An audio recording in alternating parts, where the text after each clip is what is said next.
साथियों नमस्कार, आप सभी का बहुत बहुत स्वागत है। दोस्तों आज के इस वीडियो में हम लोग कुछ शानदार प्रश्नों को देखेंगे जो आपके आने वाले जितने भी परीक्षा है उसमें शानदार ये आपके VVI रह सकते हैं। आपका STET तो पेपर 1 आप सभी ने दे दिया है, पेपर 2 जिनका बाकी है उसमें भी ये बराबर रूप से काम करने वाला है। और आगामी BPSC के माध्यम से या जितने भी TGT PGT के आपके संगीत के एग्ज़ाम हैं सभी में हमारे जितने भी वीडियो हैं, हमारे चैनल पे जितने भी वीडियो हैं सभी में समान रूप से काम आने वाले हैं। जितने भी क्वेश्चन प्रैक्टिस कराए गए हैं वह सभी एक बोर्ड का सभी एग्ज़ामों का जो सिलेबस है और जो शानदार टॉपिक है उसको ध्यान में रखते हुए ही सारे अभ्यास कराए जा रहे हैं। चैनल पे अगर आप नए हैं तो चैनल को साथियों सब्सक्राइब जरूर कर लीजिएगा और लाइक करिए और कमेंट पे अपना विचार जरूर लिखिए और चैनल को फॉलो जरूर कर लीजिए, क्योंकि दोस्तों आने वाले भविष्य में भी और शानदार और भी इससे बेहतर कंटेंट देने का मेरा प्रयास है। तो उसके लिए अगर आपका सपोर्ट मिलेगा तो ही मुझे मोटिवेशन प्राप्त होगा और मैं आपके लिए काम कर सकूँगा। तो आइए क्वेश्चन देखते हैं। विनायक राव पटवर्धन और राजा भैया किस घराने के हैं? विनायक राव पटवर्धन और राजा भैया पूछ वाले जिनको कहा गया, ये लोग ग्वालियर घराने के कलाकार हैं। ठीक है। आगरा घराना गायन की किस विधा के लिए प्रसिद्ध है? आगरा घराना जो है गायन की किस विधा के लिए प्रसिद्ध है? आगरा घराना गायन की है और वह गायन में ही किस विधा के लिए प्रसिद्ध है? तो इसका आंसर हो जाएगा ध्रुपद और धमार के लिए। ठीक है। ठुमरी का प्रयोग किस घराने में विशेष होता है? तो अकॉर्डिंग टू ऑप्शन हम लोग अपना आंसर चूज करते हैं। कभी कभी होता है क्या है, जैसे मान लीजिए अगर ठुमरी का प्रयोग किस घराने में, अगर यहाँ पे बनारस और लखनऊ ऑप्शन में दिया रहता तो हम लोग का सबसे बेस्ट आंसर वही होता। ठीक है। लेकिन हम लोग का जो ऑप्शन होता है उसके हिसाब से भी कभी कभी जवाब देना पड़ता है। और साथियों BPSC में आप लोग एक ध्यान रखेंगे, वहाँ पे एक से अधिक और इनमें से कोई नहीं, ये दो ऑप्शन बहुत ही आपको कंफ्यूज करते हैं। तो उस हिसाब से भी आंसर एलिमिनेट करना आप लोग सीखिएगा। जैसे मान लीजिए वहाँ पे दे दे आगरा घराने की, जैसे मान लीजिए ठुमरी किस घराने में प्रयोग होता है या गाते हैं, तो वहाँ पे दिल्ली भी दे दे, आपका लखनऊ दे दे, बनारस दे दे, तो वहाँ पे आप एक से अधिक मारेंगे। तो चलिए यही मेरा कहने का मतलब ये है कि हम लोग के क्वेश्चन और ऑप्शन के हिसाब से आंसर लगाना पड़ता है। तो ठुमरी का प्रयोग किस घराने में विशेष होता है? क्वेश्चन नंबर 3 का जो आंसर होगा, इसमें किराना, दिल्ली, अतरौली इसमें और फर्रुखाबाद, इसमें 4 ऑप्शन दिया है। तो इसमें सबसे बेस्ट हो जाएगा फर्रुखाबाद घराना, क्योंकि फर्रुखाबाद घराने में भी ठुमरी का प्रयोग होता है। और आपको बता दें फर्रुखाबाद घराने में ये तबले का भी घराना है। तो चलिए अगला क्वेश्चन हम लोग देख लेते हैं। मेहदी हुसैन खां किस घराने के कलाकार है? तो मेहदी हुसैन खां जो है आपके दिल्ली घराने के कलाकार है। मेहदी हुसैन का कहाँ के हैं? दिल्ली घराने के कलाकार है। प्रारंभ में नोम तोम के आलाप की विशेषता किस घराने में मिलती है? प्रारंभ में नोम तोम की आलाप की विशेषता आगरा में। अब देखिए ये वानरस नहीं है, तानरस खां है। ठीक है। तानरस खां किस घराने से जुड़े हैं? तो ये दिल्ली घराने के कलाकार हैं। ठीक है। कभी कभी साथियों मिस टाइपिंग वगैरह आपको मिले हमारे वीडियो में कहीं भी, तो उसको आप लोग एडजस्ट करिएगा, वो किसी कारण से मिस टाइपिंग हो जाता है। लेकिन हम लोग क्वेश्चन की भावना और क्वेश्चन को समझते हुए आंसर लगाने का प्रयास करेंगे। चलिए पानालाल घोष के गुरु का नाम क्या है? देखिए पानालाल घोष के जो गुरु है, वैसे देखिए मैं इसलिए बोलता हूँ कि संगीत के अगर आप बहुत सारे पुस्तक पढ़ेंगे, तमाम पुस्तक में तमाम कन्फ्यूजन मिल जाता है, लेकिन हम लोग उसको मान के चलते हैं संगीत में कि जो ज़्यादातर जो कंटेंट मतलब कि मिलता है अक्सर सभी जगह, उसी को आदमी मान लेता है। लेकिन संगीत के आप कुछ पुस्तक पढ़ेंगे तो 2-4 पुस्तक पढ़ेंगे तो आप पाएंगे कि 2-4 पुस्तक में कुछ टॉपिक ऐसे हैं जिसमें थोड़ा बहुत कन्फ्यूजन है, किसी में कुछ दिया है किसी में कुछ। अब देखिए पानालाल घोष के गुरु का नाम जो दिया हुआ है, इसमें जो ऑप्शन है बुद्धदेव दास, पंडित रविशंकर, पुरुषोत्तम दास और अली अकबर खां। ठीक है। हालांकि इस क्वेश्चन के ऑप्शन के हिसाब से अली अकबर खां ही आंसर होगा, लेकिन पानालाल घोष के गुरु अलाउद्दीन खान को भी माना जाता है और अलाउद्दीन खां के ये पुत्र हैं अली अकबर खां, इसलिए पानालाल घोष के गुरु अली अकबर खां भी माने गए हैं। ठीक है। पानालाल घोष बांसुरी वादक थे। चलिए गंगूबाई हंगल, ये थोड़ा सा मिस्टाइपिंग हलंग लिखा हुआ है लेकिन आप लोग पढ़ेंगे। गंगूबाई हंगल किस घराने की कलाकार थी? तो गंगूबाई हंगल जो थी किराना घराने की कलाकार थी। अगला क्वेश्चन है साथियों, आमिर खां किस घराने से संबंधित है? आमिर खां जो इंदौर घराने से संबंधित है। एक ताल पे इनका गायन प्रसिद्ध है। ठीक है। एक ताल पे ज़्यादा गाते थे। राम सहाय किस घराने के जन्मदाता हैं? तो राम सहाय, पंडित राम सहाय बनारस घराने के जन्मदाता है। तबलिये थे, बहुत ही बड़े तबलिये थे ये। चलिए गुरुवायूर मंदिर जो केरल में है की प्रसिद्ध नृत्य नाटिका क्या है? तो गुरुवायूर जो है वहाँ की उस मंदिर की प्रसिद्ध नृत्य नाटिका है कथकली। ठीक है, हम लोग का आंसर हो जाएगा कथकली। चलिए अगला क्वेश्चन हम लोग देख लेते हैं। तमिलनाडु मंदिरों में गर्भगृह के संगीत को गाने वाले परंपरागत समुदाय कौन है? तमिलनाडु मंदिरों में गर्भगृह के संगीत में जो गायन होते हैं वो वहाँ का जो परंपरागत समूह है, गाने वाले जो लोग हैं उनको क्या कहा जाता है? तो उनको दासकुट कहा जाता है। ठीक है। अभ्यास गान के प्रथम पाठों को क्या कहा जाता है? अभ्यास गान कहाँ का है? कर्नाटक संगीत का। जैसे कि आपका स्टेज परफॉर्मेंस में अभ्यास गान ही शुरू होता है वहाँ पे सबसे पहले। ठीक है, तो अभ्यास गान के प्रथम पाठों को क्या कहा जाता है? तो सालड़ी वारासई। हालांकि जैसे कि अभी आगामी जो परीक्षा है बिहार का, वहाँ पे यहाँ से क्वेश्चन कम ही देखने को मिल सकता है, क्योंकि जो पैटर्न रहा है, जो स्टाइल रहा है, उस हिसाब से मैं बता रहा हूँ कि आपके कर्नाटक से बहुत कम क्वेश्चन देखने को मिलते हैं। लेकिन मेरा ये काम है कि जितने भी मुझे अच्छे कंटेंट मिलते हैं आप सभी के समक्ष मैं ज़रूर ला देता हूँ, ताकि सभी तरह का अभ्यास होता रहे। और साथियों आप निश्चिंत रहें, आपके एग्ज़ाम से पहले बहुत ही शानदार कंटेंट देने का प्रयास रहेगा। कुछ साथियों का कमेंट आया था, उनका डिमांड है कि राग परिचय के चारों भागों को एक बार फिर से समझा दिया जाए, तो मैं ये कोशिश करूँगा कि आपके एग्ज़ाम के पहले राग परिचय के चारों भागों को, वैसे मैं पढ़ा चुका हूँ, फिर से एक बार उसके नोट्स को समझाते हुए आगे बढ़ूँगा। और जो मैं राग परिचय का चारों भाग का पिछले बार पढ़ाया था, उसमें केवल राग परिचय ही नहीं और भी तमाम पुस्तकों का आपके टॉपिक के हिसाब से उसमें निचोड़ करके उसमें एक जगह लिख करके आपको हैंड रिटन के माध्यम से बताया गया था। तो चलिए अगला क्वेश्चन हम लोग का है, देख लेते हैं। 14 नंबर क्वेश्चन जो हम लोग का है, 14 नंबर क्वेश्चन है, कालामंडलम कृष्णन नायर किस विद्या के कलाकार थे? तो ये थे भरतनाट्यम के। स्वाति तिरुमुल को प्रायः किस रूप में जाना जाता है? स्वाति तिरुमुल को प्रायः कीर्तनाचार्य के नाम से जाना जाता है। देवार नामों को किस भाषा में निबद्ध किया गया है? तो इसका जो आंसर हो जाएगा कन्नड़ हो जाएगा। ठीक है, ऑप्शन नंबर 4। अगला क्वेश्चन है, एम.एस. सुब्बलक्ष्मी का निधन कब हुआ था? एम.एस. सुब्बलक्ष्मी जो संगीत के क्षेत्र में सर्वप्रथम इनको क्या दिया गया था? आपको इनको भारत रत्न दिया गया था। और साथियों एम.एस. सुब्बलक्ष्मी को भारत रत्न कब दिया गया था? आप कमेंट में ज़रूर करके बताएंगे, पिछले वीडियो में आपको बताया जा चुका है। तो चलिए एम.एस. सुब्बलक्ष्मी का जो निधन हुआ था वो 11 दिसंबर 2004 में हुआ था। अगला क्वेश्चन है, चरणम में रचयिता यानी कि चरणम के रचयिता के नाम की छाप होने के कारण इसे क्या कहा जाता है? चरणम में रचयिता के नाम की छाप होने के कारण इसे क्या कहा जाता है? तो मंद्रा चरणम कहा जाता है। साथियों ये जो कर्नाटक का जो कुछ क्वेश्चन है वो आपको समझने में भी थोड़ा सा कठिनाई हो रहा होगा, तो आप लोग उसको वो दिल पे ना लेंगे। आपका कर्नाटक से जो आगामी परीक्षा है बिहार का, उसमें बहुत ही कम क्वेश्चन देखने को मिलता है, लेकिन मैं यही प्रयास करता हूँ कि सभी तरह के प्रश्नों को आपके समक्ष लाया जाए। तो चलिए अगला क्वेश्चन देखते हैं। 19 नंबर क्वेश्चन है, तिलाना की रचना किस सदी के वाग्यकारों द्वारा हुई? तो तिलाना की रचना जो है वो 18वीं सदी के वाग्यकार किसे कहते हैं दोस्तों? वाग्यकार जो अभी मॉडर्न में संगीत निर्देशक जिसको कहा जाता है, प्राचीन समय में इनको वाग्यकार बोला जाता था। तो तिलाना की रचना किस सदी के वाग्यकारों द्वारा हुई? तो तिलाना की रचना 18वीं सदी के संगीतकारों के द्वारा हुई थी। ठीक है, चलिए अगला क्वेश्चन हम लोग देख लेते हैं। जावली सामान्य रूप से किस ताल में गाया जाता है? जावली क्या है दोस्तों? जावली जो है हम लोग का जो हिंदुस्तानी संगीत में ठुमरी पर हम लोग गाते हैं, तो ठुमरी के लिए आपके दक्षिणी संगीत में जावली का प्रयोग किया गया है। तो जावली सामान्य रूप से किस ताल में गाया जाता है? तो हम लोग का जो ऑप्शन है कहारवा दादरा धमार, तो इसमें सबसे सटीक आंसर हम लोग का आदि ताल हो जाएगा। ठीक है, इसमें आदि ताल होगा। जावली सामान्य रूप से आदि ताल में गाया जाता है। कृति के कितने अवयव होते हैं? तो कृति के कितने अवयव होते हैं हम लोग देख लेंगे। तो कृति के 3 अवयव होते हैं। ठीक है, क्या क्या? पल्लवी, अनुपल्लवी और चरणम। चलिए जावली कौन सा रस प्रधान है? जावली मतलब ठुमरी, और ठुमरी श्रृंगार रस प्रधान है, तो ये भी श्रृंगार रस प्रधान हो जाएगा। कर्नाटक प्रदेश की सुविख्यात नर्तकी का नाम बताइए। कर्नाटक प्रदेश के सुविख्यात नर्तकी का क्या नाम होगा? इसमें जो ऑप्शन है, इसमें रुक्मणी देवी, रीता देवी, झावेरी बहने, तो हम लोग का ये सबसे सटीक आंसर कौन सा है? एम.एस. सुब्बलक्ष्मी जो हैं, जिनको भारत रत्न संगीत के क्षेत्र में सर्वप्रथम दिया गया था, और इनकी मृत्यु कब हुई थी? 11 दिसंबर 2004 में।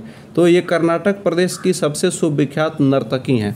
ठीक है, तो चलिए अगला क्वेश्चन है, उस वाद्य का नाम बताइए जो मंदिर एवं संगीत कार्यक्रम दोनों में प्रयुक्त होता है। तो उस वाद्य का नाम क्या है? जो ऑप्शन हम लोग देखेंगे, देखिए सबसे पहले यहाँ पे अगर इंडिका रहता अगर ऑप्शन में, ठीक है, आपको मैं बता दूँ इंडिका एक अवनत वाद्य है और यह मंदिरों में प्रयोग होने वाला मतलब माना जाता है। मतलब प्राचीन समय में इंडिका का ही प्रयोग होता था मंदिर में, ठीक है। तो उस वाद्य का नाम बताइए। हालांकि अब तो देखिए मंदिरों में तबला वगैरह सब बजते हैं, तो ये मॉडर्न युग है, यहाँ पे बहुत सारे वाद्य का आविष्कार हो चुका है। लेकिन प्राचीन समय में जो सोर्स मिलता है, मंदिरों में अवनत वाद्य जो प्रयोग होता था वो इंडिका का प्रयोग होता था, ठीक है। तो ताल वाद्य है इंडिका। चलिए क्वेश्चन नंबर 24 देखते हैं। उस वाद्य का नाम बताइए जो मंदिर एवं संगीत कार्यक्रम दोनों में प्रयुक्त होता है। तो चंग, मंजीरा, सितार ये नहीं होता है। हम लोग का जो बांसुरी होता है, ठीक है, ये मंदिर में भी होता है और संगीत कार्यक्रम में भी होता है, फिल्म संगीत में भी होता है। बांसुरी हम लोग का आंसर हो जाएगा उस वाद्य का नाम जो मंदिर एवं संगीत कार्यक्रम दोनों में बराबर रूप से प्रयोग होता है। चलिए अगला क्वेश्चन है, कल्प नृत्य को प्रकाशित किस भगवान की लीलाओं द्वारा प्रदर्शित किया जाता है। तो 25 नंबर जो हम लोग का क्वेश्चन है, कल्प नृत्य, ये सब कर्नाटक से आपके क्वेश्चन है। कल्प नृत्य को प्रकाशित किस भगवान की लीलाओं द्वारा प्रदर्शित किया जाता है? इसका आंसर हो जाएगा राधा कृष्ण। चलिए साथियों, वीडियो को आप लोग बार बार देखिएगा। वीडियो देखने से क्या होता है, क्वेश्चन डायरेक्ट दिमाग में जा कर के वो फिट हो जाता है, ठीक है। सबकॉन्शियस माइंड यही बोलता है कि आप बार बार किसी चीज़ को देखेंगे ना तो वो आपको पढ़ने से ज़्यादा बेनिफिट देता है, देखने और सुनने में, ठीक है। तो चलिए अगला क्वेश्चन है, कर्नाटक शैली के सारिका विहीन, ये वार लिखा हुआ है लेकिन हम लोग तार पढ़ेंगे। कर्नाटक शैली के सारिका विहीन तार वाद्य का नाम बताइए। तो इसमें गेट्टू वादम, जिसको गोट्टू वादम भी कुछ लोग बोलते हैं, आंसर हो जाएगा। हिंदुस्तानी संगीत प्रति का कौन सा स्वर कर्नाटक षट श्रुति में साम्यता रखता है? तो इसका जो आंसर हो जाएगा कोमल गंधार हो जाएगा। चलिए अगला क्वेश्चन हम लोग देख लेते हैं। उस दक्षिण के संगीतकार का नाम बताइए जिन्होंने बहुत से हिंदुस्तानी गीतों की रचना की। तो हम लोग का 28 का जो आंसर हो जाएगा स्वाति तिरुनल, इसके सटीक आंसर हो जाएंगे। ये संगीतकार ऐसे हैं जो बहुत से हिंदुस्तानी गीतों की भी रचना की। दक्षिण भारत के विष्णु मंदिरों में अरे यारो द्वारा गाए जाने वाले गीत का नाम बताइए। तो गीत का नाम देवार नाम था, ठीक है। अगला क्वेश्चन है, कर्नाटकी वीणा का नाम किस शहर से संबंधित है? तो इसका आंसर तंजौर हो जाएगा। तंजौर वीणा भी हम लोग सुने हुए हैं, ठीक है। कर्नाटकी वीणा का नाम किस शहर से संबंधित है? तो तंजौर आंसर हो जाएगा। इस सीरीज में आपको कुछ क्वेश्चन ऐसे भी मिलेंगे आगे जो आपके बीपीएससी के लिए भी बहुत ही फ्रेंडली रहेंगे। हालांकि इसमें थोड़ा सा कुछ क्वेश्चन है दक्षिण संगीत से, लेकिन हम लोग को सभी प्रश्नों को देखना है, चूँकि ना आपको पता है ना हमको पता है एग्जामिनर क्या दे सकता है। बस हम लोग को सिलेबस को ध्यान में रखते हुए आगे बढ़ते जाना है। चलिए निम्न में से सेनिया घराने के संगीतज्ञ का नाम बताइए। साथियों इसमें देखिए हबीबुद्दीन खां, बिस्मिल्लाह खां, गुलाम अली खां, ये तो सेनिया घराने के नहीं हो सकते। देखिए अलाउद्दीन खां के बारे में कहीं कहीं किसी पुस्तक में सेनिया मिल जाता है और किसी में मैहर मिल जाता है, ठीक है। हालांकि आप लोग मैहर ही मानेंगे, सबसे सटीक मैहर ही होगा, लेकिन हम लोग का क्वेश्चन में मैहर है नहीं, ठीक है। तो सेनिया ही है। तो सेनिया घराने के संगीतज्ञ का नाम अगर हम लोग ऑप्शन के हिसाब से आंसर लगाएंगे तो अलाउद्दीन खां ही आंसर होगा। चलिए आबिद हुसैन खां तबले के किस घराने से संबंधित? तो 32 नंबर का जो आंसर हो जाएगा आबिद हुसैन खां लखनऊ घराने से संबंधित है। केसरबाई ख्याल के किस घराने की गायिका थी? केसरबाई, ठीक है। तो केसरबाई कहाँ की थी? जयपुर की थी, ठीक है। और साथ ही आप कमेंट में बताएंगे हीराबाई बरोदकर ये किस घराने के कलाकार है, इनके बारे में अक्सर पूछ लिया जाता है, ठीक है। और ये सारी चीज़ें जितने भी क्वेश्चन मैं आपसे पूछता हूँ ऐसे मौखिक रूप से, कहीं ना कहीं उन सारे प्रश्नों को मैं अपने कई सारे वीडियो में बता दिया रहता हूँ। इसलिए मैं आपको एक तरह से समझिएगा कि टेस्ट के रूप में पूछते रहता हूँ जो भी क्वेश्चन VVI लगता है। चलिए अगला क्वेश्चन है 34 नंबर, तबले के दिल्ली घराने के कलाकार का नाम क्या है? तो हम लोग का जो ऑप्शन के हिसाब से हुसैन बख्श राम शाह है, तो ये तो बनारस के हैं, ठीक है। अनोखे लाल मिश्र भी नहीं होंगे, इनको तबला सम्राट भी बोला जाता है, ध्यान रखिएगा।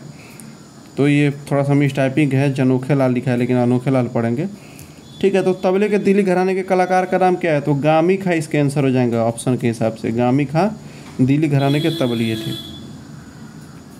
धिट धिट धागे तिट धूम किट किस घराने के बोल हैं? तो 35 नंबर का जो आंसर हो जाएगा धिट धिट धागे तिट धूम किट, ये जो है लखनऊ घराने के बोल हैं। फर्रुखाबाद घराने के कलाकार का नाम बताइए। तो ऑप्शन में जो हम लोग का है ये अल्लाह रखा खां तो होंगे नहीं, ये पंजाब से रिलेट हैं, ठीक है। कंठे महाराज होंगे नहीं। करामतुल्ला खां, हम लोग का जो ऑप्शन बी है करामतुल्ला खां फर्रुखाबाद घराने के कलाकार हैं। चलिए, स्याही प्रधान बाज है, 37 नंबर का हम लोग का आंसर हो जाएगा स्याही प्रधान। स्याही पे बजता है, वहाँ पे स्याही प्रधान बाज जो तबला का लखनऊ जो बाज है वो स्याही प्रधान बाज है। स्याही प्रधान जैसे किनार का बाज बोला जाता है ना दिल्ली घराने को, उस तरह से स्याही प्रधान बाज लखनऊ को बोला जाता है, लखनऊ बाज को ध्यान रखिएगा। अच्छा, तबले के कितने घराने माने गए हैं, जो हम लोग का ये भी बहुत VVI क्वेश्चन है। और तबले के आपको मैं बता दे रहा हूँ 38 नंबर क्वेश्चन का, तबले के 6 घराने माने गए हैं, इसका आंसर 6 हो जाएगा। और 6 घराने कौन कौन से हैं ये भी आपको मैं पिछले वीडियो में बता चुका हूँ। इसलिए मैं बोलता हूँ साथियों कि हमारे चैनल पे आपको जितने भी वीडियो अपलोड कर दिए गए हैं, प्रत्येक वीडियो को आप बार बार ज़रूर देख लीजिएगा। किसी वीडियो में मैं क्या कंटेंट दे देता हूँ किसी वीडियो में वो आपको भी नहीं पता है, वो आप देखेंगे तब पता चलेगा, ठीक है। तो किसी भी वीडियो को स्किप ना करिएगा, प्रत्येक वीडियो में कुछ ना कुछ विशेष कंटेंट दिया जाता है मेरे द्वारा। जब भी मुझे जो बेटर लगता है मैं वीडियो के माध्यम से आप सभी के समक्ष जरूर ला देता हूँ। तो चलिए अगला क्वेश्चन देख लेते हैं।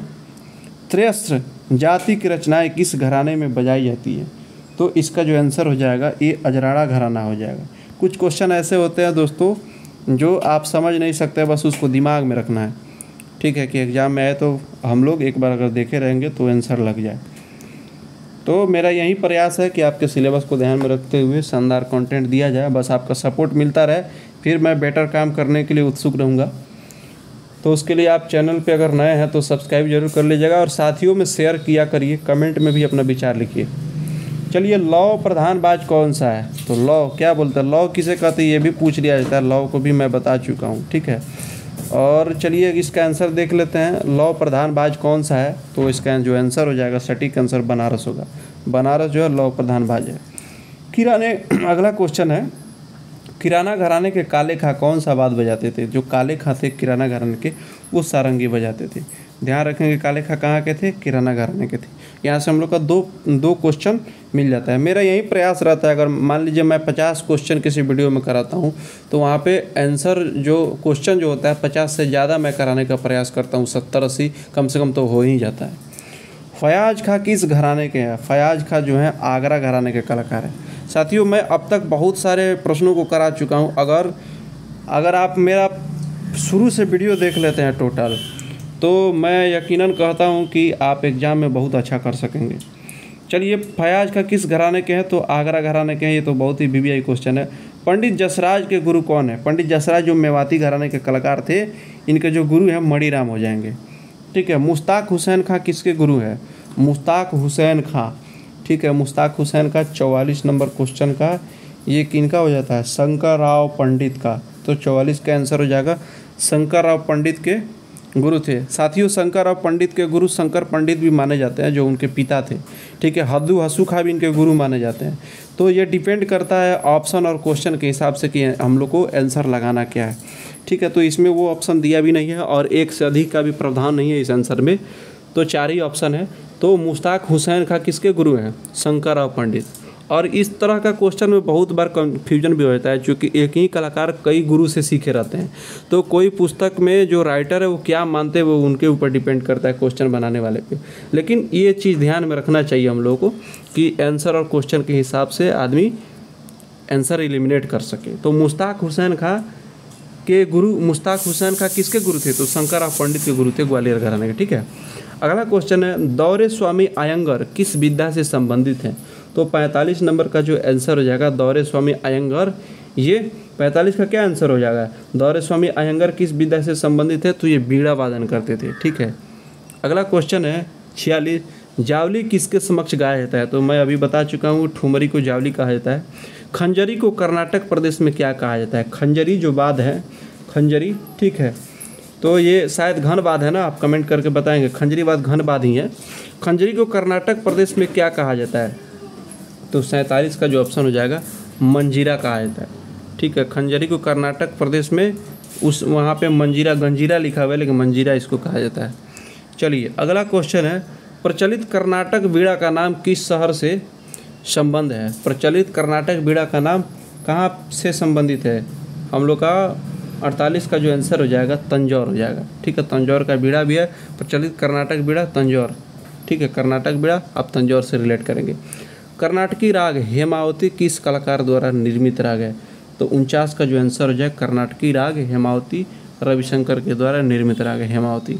शहनाई से मिलता जुलता वाद्य दक्षिण भारत में निम्न में से कौन सा है? जो हम लोग का हिंदुस्तानी का शहनाई है वहाँ पे नाग स्वरम है। ठीक है, ये शहनाई के जैसा ही साउंड करता है, उसी तरह से इसका आकार वगैरह भी रहता है, उसी तरह से बजता भी है। चलिए 2-3 क्वेश्चन और देख लेते हैं इस वीडियो में। चतुरस्र जाति ध्रुव ताल किसकी स्कीम में निबद्ध होता है? तो इसका 51 का जो आंसर हो जाएगा ये 35 ताल हो जाएगा। भक्ति संगीत से संबंधित गीत का प्रकार है। भक्ति संगीत से संबंधित जो गीत का प्रकार है ये कृति है। ठीक है, कृति ख्याल के समान है। जो हम लोग का उत्तरी संगीत का ख्याल है दक्षिण संगीत के कृति के समान है, तो ये भक्ति संगीत से संबंधित है। भक्ति संगीत से संबंधित गीत का एक प्रकार है।